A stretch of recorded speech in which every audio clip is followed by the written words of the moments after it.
King of Catwalk na si Sinon Loresca rumampa sa London at Pia Wurtzbach tila astig ang porma sa isang recent photo. Ang Starbite sa team ni Nelson Canlas.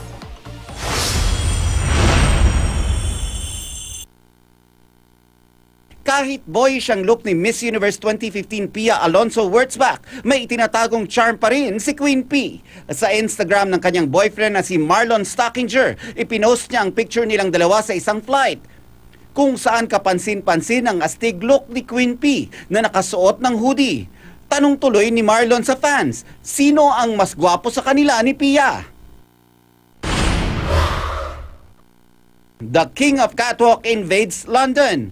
Hindi pinalampas ni Rogelia Sinon Loresca ang pagrampa sa British capital.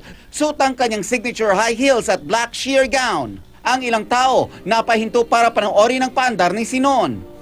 Pak na pak din ang pagrampa niya sa Hyde Park na naka two-piece. Nasa London si Sinon para makasama ang kanyang British husband. Pinarangalan ng pamahalaan ng lungsod ng Maynila ang Asia's romantic balladeer at kapuso na si Christian Bautista.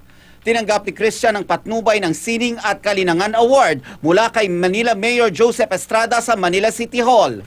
Pagkilala ito sa mga naging ambag ni Christian sa larangan ng musika. Very thankful naman si Christian sa pagkilala sa kanyang talento. Nelson Canlas, GMA News.